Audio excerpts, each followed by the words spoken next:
बैठे हैं जिसमें सभी। जीवन है एक कश्ती, बैठे हैं जिसमें सभी।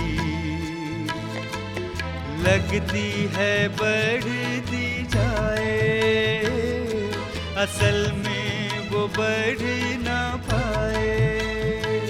अगर यीशु माझी नहीं, अगर यीशु माझी नहीं।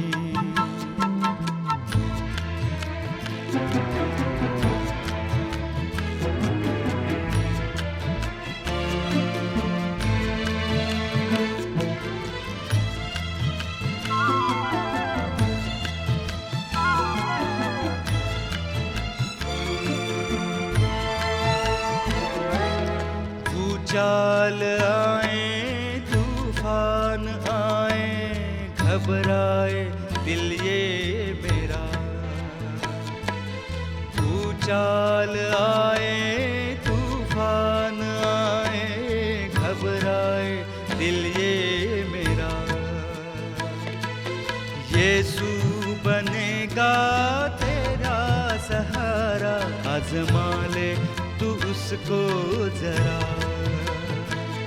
आज़मा ले तू उसको जरा। जीवन है एक कश्ती, बैठे हैं जिसमें सभी। लगती है बढ़ती जाए, असल में वो बढ़ ना पाए। अगर यीशु माझी नहीं, अगर यीशु माझी नहीं।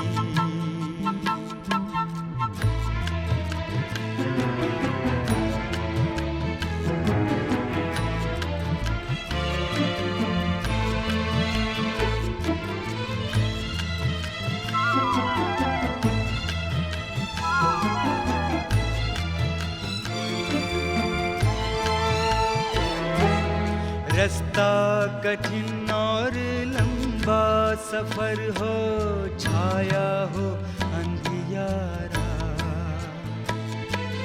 रास्ता कठिन और लंबा सफर हो, छाया हो अंधियारा। यीशु ही है जो पार लगाए, पहुँचाएगा वो किनारा। पहुँचाएगा वो किनारा। जीवन है एक कश्ती, बैठे हैं जिसमें सभी। जीवन है एक कश्ती, बैठे हैं जिसमें सभी।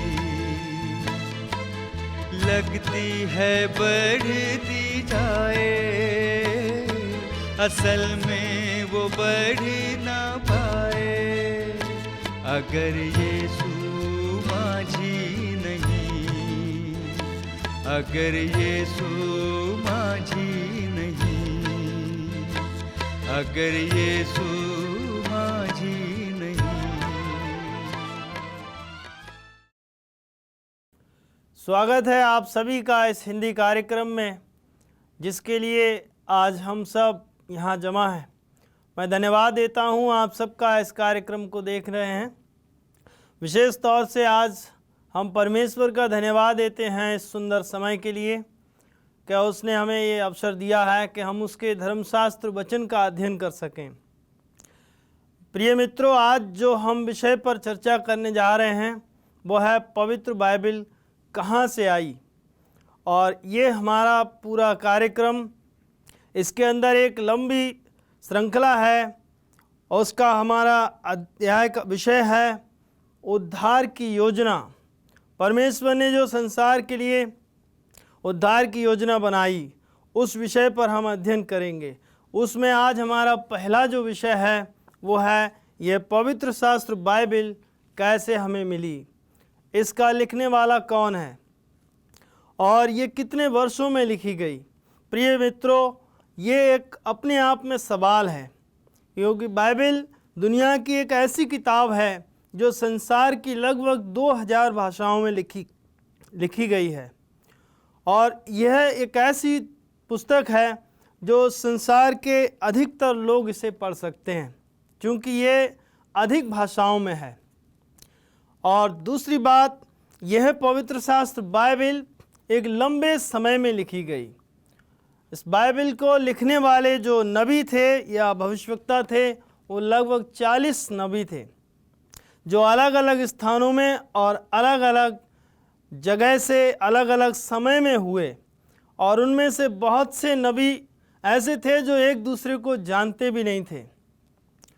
यह पवित्र शास्त्र बाइबल, इसके अंदर 66 किताबें हैं, और इन 66 किताबों में 39 पुस्तकें नए पुराने नियम में और 27 पुस्तकें नए नियम में पाई जाती हैं। इनमें से 27 पुस्तकों में बाइबल का इतिहास पाया जाता है संसार का, और 21 पुस्तकों में भविष्यवाणियाँ पाई जाती हैं, और 21 पुस्तकों में पत्र पाए जाते हैं, और 2 पुस्तकों में कविताएं पाई जाती हैं।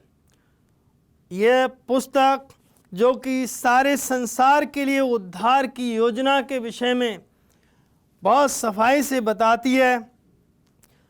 आज मेरे साथ पढ़ने के लिए पवित्र शास्त्र बाइबल में 2 पत्रस उसका 1 अध्याय और उसका 21 पद देख सकते हैं। यहाँ पर लिखा है, क्योंकि कोई भी भविष्यवाणी मनुष्य की इच्छा से कभी नहीं हुई, पर भक्तजन पवित्र आत्मा के द्वारा उभारे जाकर बोलते थे। इसका मतलब ये हुआ कि मित्रों, जो कुछ भी पवित्र शास्त्र बाइबल में लिखा गया है वह किसी मनुष्य की इच्छा से कभी नहीं लिखा गया है। वो सब पवित्र आत्मा के द्वारा उभारे जाकर भक्तजन बोलते थे और लिखते थे। इस प्रकार से ये संपूर्ण बाइबल को परमेश्वर ने अपने दास, अपने नबियों के द्वारा हमें पहुंचाया। दूसरी एक और चीज़ हमारे दिमाग में एक सवाल आता है कि जो आत्मा या जो भविष्यवाणी हुई वो किसके द्वारा हुई। पहला पत्रस उसका 1 अध्याय और उसके 10 और 11 पद में हम देख सकते हैं। इसी उद्धार के विषय में उन भविष्यवक्ताओं ने बहुत खोजबीन और जांच पड़ताल की, जिन्होंने उस अनुग्रह के विषय में जो उन पर होने को था भविष्यवाणी की थी। उन्होंने इस बात की खोज की कि मसीह का आत्मा जो उनमें था और पहले से ही मसीह के दुखों की और उसके बाद होने वाली महिमा की गवाही देता था। इस प्रकार हम जान सकते हैं कि परमेश्वर के वचन में जो कुछ भी पाया जाता है वह परमेश्वर के आत्मा के द्वारा लिखा गया। जो भक्तजन लिखते थे वो पवित्र आत्मा के द्वारा उभारे जाते थे। परमेश्वर का आत्मा उनसे बात करता था और इस प्रकार से वो लिखते थे। दूसरी बात, हमारे मन में यहाँ एक सवाल आता है कि फिर कितना हिस्सा पवित्र शास्त्र बाइबल का जो है नबियों ने लिखा। इसको जानने के लिए हम 2 तीमुथियुस और 3 अध्याय उसका 16 पद यदि पढ़ते हैं, यहाँ पर लिखा है, संपूर्ण पवित्र शास्त्र परमेश्वर की प्रेरणा से रचा गया और उपदेश और समझाने और सुधारने और धर्म की शिक्षा के लिए लाभदायक है, ताकि परमेश्वर का जन हर एक भले कार्य के लिए तत्पर हो जाए और सिद्ध बने। प्रिय भाई बहनों, परमेश्वर का ये पवित्र शास्त्र का संपूर्ण हिस्सा, पूरी बाइबल परमेश्वर के भविष्यवक्ताओं के द्वारा लिखी गई है। इसीलिए और इसका लेखक स्वयं परमेश्वर है। ये दुनिया की एक ऐसी पुस्तक है जिसका रचयिता परमेश्वर है। इसको नबियों ने 1600 वर्षों में दर्शन के द्वारा पाया। पुराने नियम को 1500 वर्षों में लिखा गया और नए नियम को 100 वर्षों में लिखा गया। यह पवित्र शास्त्र बाइबल हमें अनंत जीवन के बारे में बताती है। इससे पहले कि हम आगे बढ़ें, हम में से कई लोगों के मन में यह प्रश्न होगा कि जो 40 लोग थे वो किस प्रकार के लोग थे जिन्होंने इस धर्मशास्त्र को लिखा। पवित्र शास्त्र बाइबल में बताया जाता है कि उन 40 नबियों में से अधिकतर लोग राजा थे, कुछ किसान थे, कुछ डॉक्टर थे, कुछ मछुआरे थे, कुछ वकील थे, कुछ याजक थे और कुछ प्रचारक थे। और इन लोगों को जब परमेश्वर का वचन मिला जो पवित्र आत्मा के द्वारा इन्हें बताया गया, वो इन्होंने लिखा। आइए हम देखें आमोस की पुस्तक उसका 3 अध्याय का 7 पद कि परमेश्वर भविष्यवाणी किस प्रकार से अपने लोगों पर प्रकट करता है।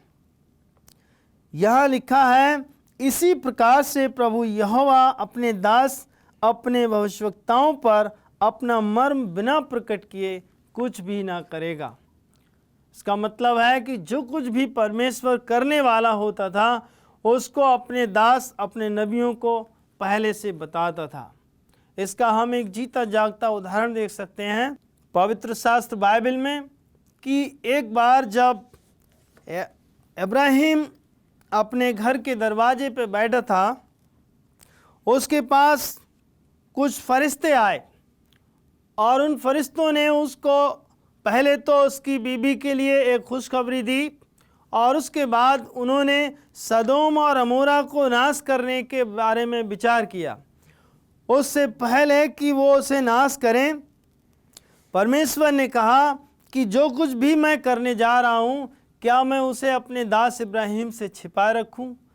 उत्पत्ति 18 अध्याय उसके 16 से 17 पद में पाया जाता है कि तब परमेश्वर ने इब्राहिम को उस सदोम और अमोरा के बारे में बताया कि आने वाले समय में ये नगर उलट दिया जाएगा।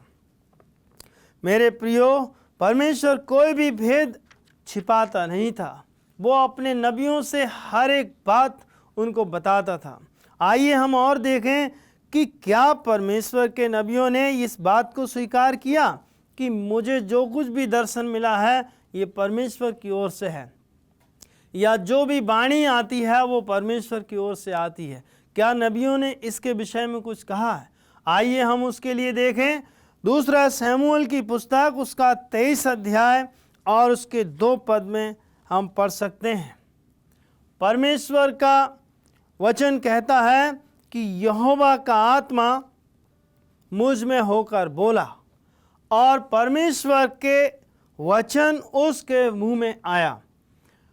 इस प्रकार से दाऊद यहाँ पर स्पष्ट कहता है कि परमेश्वर का वचन मेरे मुंह में आया और परमेश्वर का आत्मा मुझसे बात कर रहा था। तो जो वचन यहाँ पर लिखा गया है वो दाऊद का अपना वचन नहीं है, वो दाऊद की अपनी बातें नहीं हैं। इसीलिए जो भी दाऊद ने लिखा है वो परमेश्वर के आत्मा के द्वारा लिखा गया है। अगर आप संपूर्ण बाइबल को सही तरीके से पढ़ें तो आप जानेंगे कि दाऊद ने अपने पापों का बहुत खुलकर बयान किया है। यदि कोई मनुष्य अपने बारे में किताब लिखेगा तो वो अपनी तारीफ की बातें लिखेगा, ना कि अपनी कमियां लिखेगा। परंतु परमेश्वर का वचन बताता है कि दाऊद का जो कलम था वो दाऊद के हाथ में था, लेकिन चलाने वाला तो परमेश्वर था। इसीलिए दाऊद न चाहते हुए भी अपनी सारी बातों का बयान करता है। मेरे प्रियो, इस बात का जिक्र परमेश्वर के वचन में पाया जाता है कि जैसे यिर्मयाह नबी अगर हम पढ़ें तो 1 अध्याय उसके 4 से 9 पद में बड़ी सफाई से लिखा हुआ है कि यिर्मयाह बताता है कि परमेश्वर का वचन मेरे पास पहुंचा कि गर्भ में रचने से पहले ही मैंने तुझ पर चित्त लगाया और मैं उत्पन्न होने से पहले ही मैंने तेरा अभिषेक किया और मैंने जातियों का भविष्यवक्ता तुझे ठहराया। और तब यिर्मयाह नबी बताता है कि मैं बहुत छोटा था और परमेश्वर का वचन मेरे पास आया और तब मैंने कहा कि हे प्रभु, मैं तो बालक हूँ, मैं तो अभी बोलना भी नहीं जानता। हे प्रभु, ऐसा कैसे हो सकता है कि मैं बहुत सी जातियों को उपदेश सुनाऊं। तब यिर्मयाह नबी यहाँ पर कांपने लगा है। यिर्मयाह घबरा गया है कि मैं कैसे प्रचार कर सकता हूँ, क्योंकि मेरे पास इतनी पावर नहीं है। मैं ना इतना बुद्धिमान हूँ, मैं ना इतना अच्छा हूँ, मुझे बोलना भी नहीं आता। परंतु मेरे प्रियो, परमेश्वर का वचन बताता है कि तब परमेश्वर ने उससे कहा कि तू उनके मुंह को देखकर मत डरना, मैं तेरे साथ हूँ और मैं तुझे बताऊंगा कि क्या बोलना है। यदि हम और आगे पढ़ें तो 9 पद इसका साफ से लिखा हुआ है कि यहोवा ने हाथ बढ़ाकर मेरे मुंह को छुआ और यहोवा ने मुझसे कहा कि देख, मैंने अपना वचन तेरे मुंह में डाल दिया है। मेरे प्रियो, इस प्रकार से यिर्मयाह नबी बताता है कि परमेश्वर ने अपना वचन मेरे मुंह में डाल दिया है। मैंने अपनी इच्छा से कुछ नहीं बोलना है, परंतु परमेश्वर का वचन जो मेरे मुंह में आया वो मैंने बोला है। मेरे प्रियो, इस प्रकार से हम देख सकते हैं कि ये संपूर्ण पवित्र शास्त्र बाइबल परमेश्वर का पत्र है तमाम मानव जाति के लिए, ताकि मानव जाति का छुटकारा हो, मानव जाति का उद्धार हो। यदि हम इस पत्र को नहीं पढ़ेंगे, जो कि हमारे लिए जीवन का पत्र है, इसके अंदर उद्धार का सुसमाचार पाया जाता है, इसके अंदर मोक्ष का रास्ता पाया जाता है, किस प्रकार से तमाम मानव जाति के पापों का छुटकारा होगा, किस प्रकार से तमाम मानव जाति उद्धार को प्राप्त करेंगे। यह परमेश्वर का वचन है, पवित्र शास्त्र बाइबल। इसका अध्ययन करने से हम अवश्य ही परमेश्वर के रहस्य को समझ सकते हैं, हम परमेश्वर की उन गुप्त बातों को समझ सकते हैं जो परमेश्वर ने संसार के लिए लिखी हैं। मेरे प्रियो, यहाँ पर बहुत से सवाल आपके दिल और दिमाग में आएंगे। आप जानते हैं कि परमेश्वर का वचन, पवित्र शास्त्र बाइबल, इसके अंदर बहुत ही ज्ञान की और भेद भरी बातें लिखी पाई जाती हैं। जैसे अभी हमने पढ़ा कि परमेश्वर का वचन परमेश्वर की प्रेरणा के द्वारा रचा गया, और नीचे लिखा है कि ताकि परमेश्वर का जन सिद्ध बने और हर एक भले कार्य के लिए तत्पर हो जाए। परमेश्वर का वचन इसलिए है ताकि मानव जाति सिद्ध बने और हर एक भले कार्य के लिए तत्पर हो जाए, तैयार हो जाए। क्या आज हम भले कार्य करने के लिए तैयार हैं? आज का संसार में मानव जाति के बहुत से हमारे भाई बहन, बहुत से इस प्रकार के लोग हैं, वो अपनी मर्जी का परमेश्वर चाहते हैं। वो नहीं चाहते कि वो सिद्ध बने, वो ऐसा परमेश्वर चाहते हैं जो उनकी बुराइयों को न अनदेखा कर दे, उनकी बुराइयों को उनसे दूर ना करे। वो अपनी मर्जी का परमेश्वर चाहते हैं। प्रिय मित्रों, ऐसा संभव नहीं है। परमेश्वर पवित्र है और परमेश्वर चाहता है कि मानव जाति भी पवित्र बने। बिना पवित्रता के हम पवित्र परमेश्वर को नहीं जान सकते। हम अपने आप को धोखा दे सकते हैं, और बिना पवित्र शास्त्र बाइबल को पढ़े हम परमेश्वर को नहीं समझ सकते, क्योंकि परमेश्वर का वचन इस बाइबल के द्वारा हम तक पहुंचता है। संसार में परमेश्वर अपने लोगों से अपने पवित्र शास्त्र बाइबल के द्वारा बात करता है, और परमेश्वर के लोग परमेश्वर से प्रार्थना के द्वारा बात करते हैं।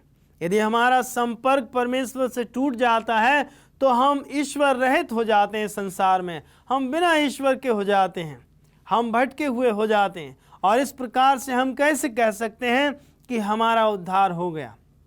मेरे प्रियो, यह उद्धार का रास्ता बताने वाला परमेश्वर का जीवित पत्र है, पवित्र शास्त्र बाइबल। इसके अंदर बहुत ज्ञान की और भेद भरी बातें पाई जाती हैं। यदि हमने इसे नहीं पढ़ा तो हम परमेश्वर को नहीं जान सकते।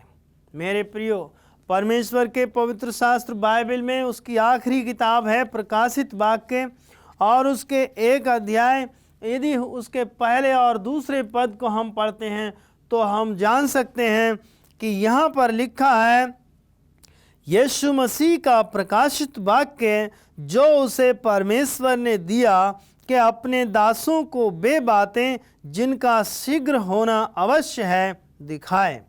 और उसने अपना दूत भेजकर उसके द्वारा अपने दास यूहन्ना को बताया, जिसने परमेश्वर के वचन और यीशु मसीह की गवाही अर्थात जो कुछ उसने देखा था उसकी गवाही दी। धन्य है वे जो इस भविष्यवाणी के वचन को पढ़ता है, और धन्य है वे जो इसमें लिखी हुई बातों को सुनते हैं, क्योंकि समय निकट है। मेरे प्रिय भाई बहनों, संसार का अंत निकट है। परमेश्वर ने ये जीवित पत्र यीशु मसीह को दिया ताकि वो यूहन्ना को दे सके, और यूहन्ना नबी जब इस संदेश को लेकर के आया तो उसने इस संदेश को हम सब के लिए दिया है। और वो कहता है कि परमेश्वर का ये पवित्र शास्त्र, यह प्रकाशित वाक्य इसलिए दिया गया ताकि समय निकट है और समय रहते लोग अपने जीवित परमेश्वर को पहचान सकें। यदि इसमें लिखी हुई बातों को, भविष्यवाणी की इन बातों को हम मानते हैं तो लिखा हुआ है, परमेश्वर का वचन कहता है कि वे धन्य हैं जो इसमें लिखी हुई बातों को मानते हैं, और धन्य है वे जो सुनते हैं। यदि आप परमेश्वर के इस जीवित वचन को सुनते हैं तो आप भी धन्य हैं, क्योंकि लिखा है मेरे प्रियो कि परमेश्वर का वचन सुनने से विश्वास आता है, और विश्वास परमेश्वर के वचन से आता है। यदि आप पवित्र शास्त्र बाइबल रोमियो 10 अध्याय उसके 17 पद को पढ़ें तो वहाँ पर लिखा है कि विश्वास सुनने से आता है, और सुनना मसीह के वचन से होता है। ये परमेश्वर का वचन है, ये धर्मशास्त्र बाइबल, ये मसीह का वचन है। जो विश्वास आता है वो परमेश्वर के इस वचन के सुनने से आता है। ऐसा नहीं कि कथा और कहानियाँ सुनने से विश्वास आता है, ऐसा नहीं कि कुछ किताबें सुनने से विश्वास आता है। विश्वास तो परमेश्वर के पवित्र शास्त्र के सुनने से आता है, और इस विश्वास का परिणाम धार्मिकता होता है। मेरे प्रियो, परमेश्वर का वचन कहता है कि हम इसको यदि पढ़ें, ये अनंत काल का, सनातन काल का परमेश्वर का वचन है जो जगत का सृजनहार है। मेरे प्रियो, यहाँ पर हम एक और बात देखेंगे जो धर्मशास्त्र बाइबल में पाई जाती है। जैसे मैंने अभी कहा कि ये जीवित परमेश्वर का वचन है। प्रिय मित्रों, ये सनातन काल का सुसमाचार है। इस सुसमाचार का अंत नहीं है, ये सनातन काल का सुसमाचार है, क्योंकि यह पवित्र शास्त्र परमेश्वर के द्वारा रचा गया है। परमेश्वर का वचन कहता है कि सब कुछ खत्म हो जाएगा, आकाश और पृथ्वी टल जाएंगे लेकिन मेरा वचन नहीं टलेगा। यहाँ पर यशायाह 40 अध्याय उसके 8 पद में यदि आप पढ़ते हैं तो वहाँ पर पाया जाता है कि घास तो सूख जाती है और फूल मुरझा जाता है, परंतु हमारे परमेश्वर का वचन सदा अटल रहेगा। प्रिय मित्रों, भाइयों, बहनों, बुजुर्गों, सोचिए, ये परमेश्वर का जीवित वचन है, और यह आपके लिए है, मेरे लिए है। यदि हम इसको पढ़ेंगे तब हम जान सकेंगे कि सच्चा परमेश्वर कौन है। यदि हम पवित्र शास्त्र बाइबल को पढ़ते हैं तो हम जानते हैं कि वो बहुत ही प्रेमी परमेश्वर है, वो प्रेम करने वाला, वो दयालु परमेश्वर है। बाइबल बताती है कि परमेश्वर ने इतना प्रेम संसार से किया, यह प्रेम उसने अपने पुत्र प्रभु यीशु मसीह के द्वारा दिखाया। यदि हम उसके प्रेम को जानना चाहते हैं तो हमें यीशु मसीह को जानना होगा।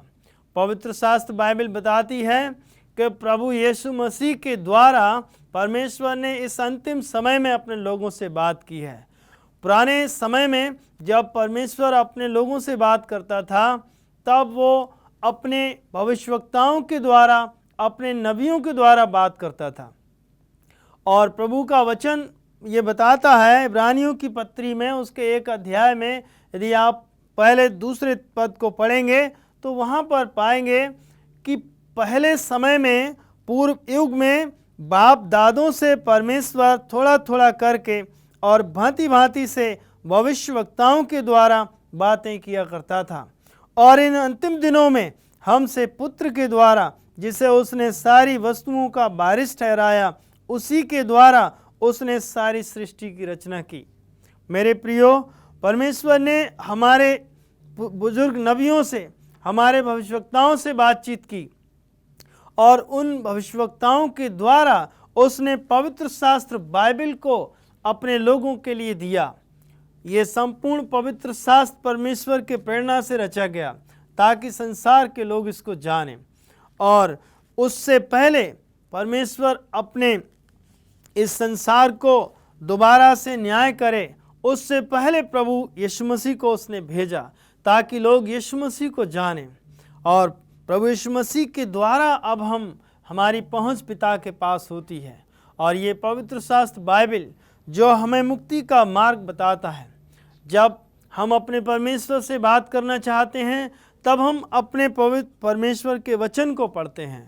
और जब हम परमेश्वर के वचन को पढ़ते हैं मेरे प्रिय मित्रों, तो ये एक शीशा, एक आईने का काम करती है।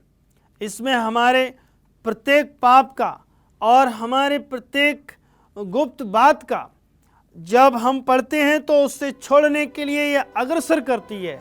और जब यह हमें भले मार्ग पर चलने के लिए बढ़ाती है, तभी से हम इस बात को समझते हैं कि ये धर्मशास्त्र वचन है। आइए हम इस सत्य को जानने के लिए प्रार्थना करें। सर्वशक्तिमान पिता परमेश्वर, प्रभु यीशु मसीह के नाम से हम आपके पास आते हैं। हम जानते हैं कि आप ही पवित्र हैं, जीवित हैं, महान हैं। प्रभु, विश्वास करते हैं कि आप हमारे बीच में हैं। हमारे सभी सुनने वाले भाई बहनों को आशीष दीजिए कि ये पवित्र शास्त्र वचन को समझ सके। ये प्रार्थना हम करते हैं, सुनने वालों को बुद्धि दे, पवित्र आत्मा का दान दे और हमारी सहायता करें ताकि आगे के तमाम विषय हम अच्छे से समझ सकें। प्रार्थना प्रभु यीशु मसीह के नाम से मांगते हैं, आमीन।